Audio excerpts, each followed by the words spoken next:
But mobility, so mobility, flexibility, and aging.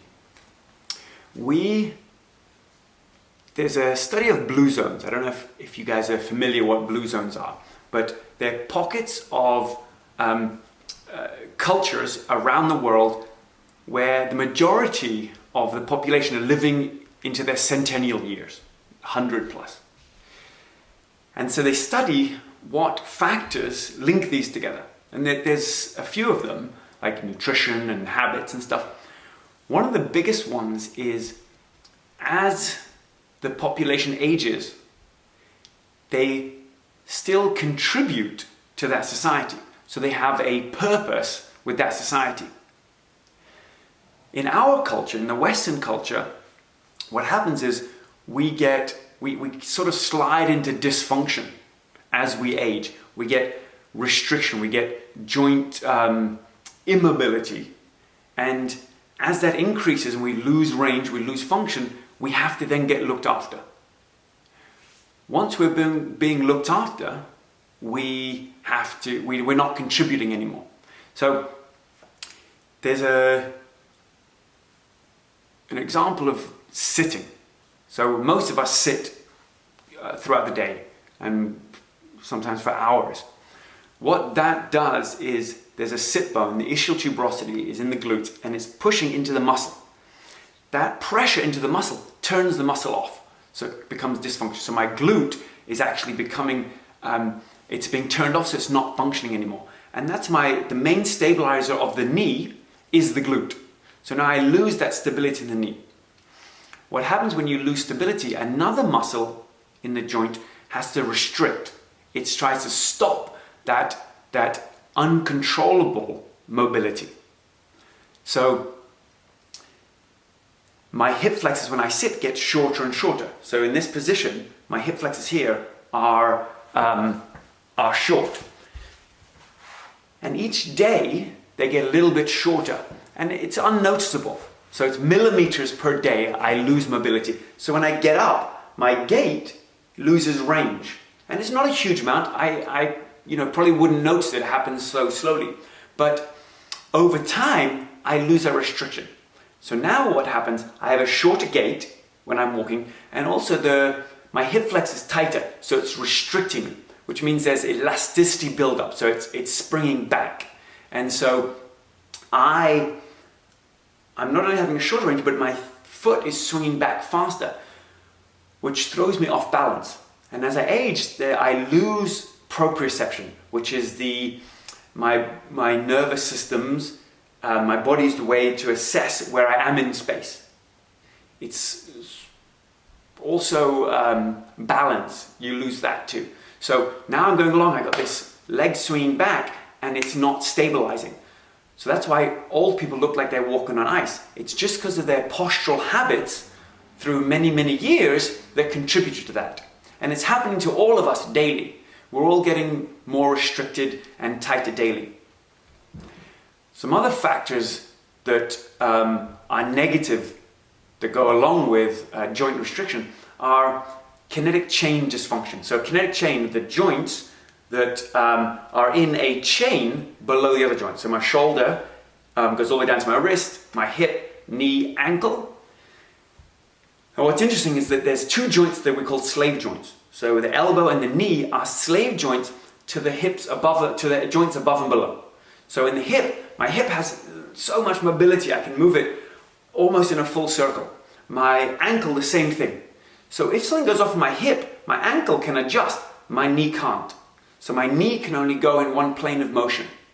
So that's why there's so many knee injuries, is because there's something off in the hip, in the joint above or below. So it's usually not that joint. The other thing is, if I can get injured more easily if I have joint restriction. So if I fall or if I move suddenly and I don't have the fluidity, the mobility in the joint, it's going to overload and that's going to be where the damage is. So if I am skiing maybe and I fall and my knee goes, it's often because I couldn't rotate out the way. So there was immobility somewhere else and the joint that has the biggest load is going to be the one that breaks. So fluidity in the joint is also massively important for that. Also, when you exercise, if I have a joint restriction, there's more load on the joint. So, for example, if I try and raise overhead and my shoulder joint has restriction, like it's difficult, and it's a very complex joint because as I move up, my scapula has to rotate out to support this acromial and clavicular joint. So that I need mobility for. If I don't have mobility, I get restricted here. Now, if I'm trying to exercise and I'm pushing a weight, I'm not only pushing the weight in my hand, I'm also acting against the resistance of my shoulder. So it's important to be flexible so then I can gain the proper strength. Now, why do we have bad posture? There's the obvious ones of my habits. So what I do all day contributes to the restriction of the joints and the mobility of the joints, the ability for me to move. And so I slide into dysfunction because of my postural habits, because of my daily habits. And I'm going to show you some things in a few minutes that you can do that actually you can leave each day getting more and more flexible. So if you assess your daily habits, your postures, maybe it's sitting, which is a lot for us. Maybe we're dropping our shoulders, hunching back, looking down at the phone. Whatever we do for the majority of the time is the shape our body's going to end up in. And it's because of tight muscles.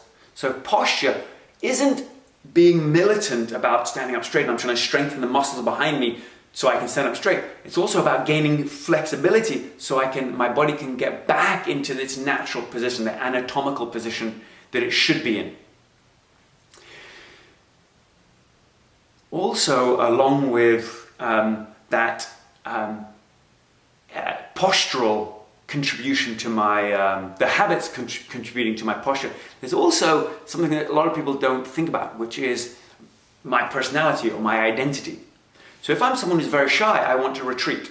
And I work with a lot of young girls, actually, as they're going through puberty, when they're starting to gain, their breasts are developing, and they want to hide them. And so they get this postural bad habit. It could be someone who's very shy. A great way to see that your posture that you get through identity is to stand with someone else face to face, so about a foot apart, and just be in front of them. Don't say anything. Don't try and smile or interact with them. Just be there, and you'll see people often try and retreat, or they're scared, so they stand up. And so your posture is affected a lot by how your state of mind, basically. So we have, as a species, been marching towards what we call civilization. And we're trying to remove ourselves from being primitive. There was a time where all humans lived outside, lived in caves or huts and in the dirt. And then we started to try and separate ourselves from those people. So how we do things differently. We're going to sit on chairs, we're going to wear clothes, we're going to eat a certain way. These are all separating us from primitive. But we have to look at, is that trajectory the right trajectory we should be on? I travel and live with different cultures around the world.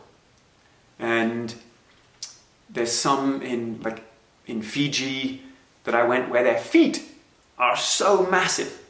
They look like they have flippers on. All the cultures I go to, their feet are very strong and robust. And ours have little flimsy feet compared.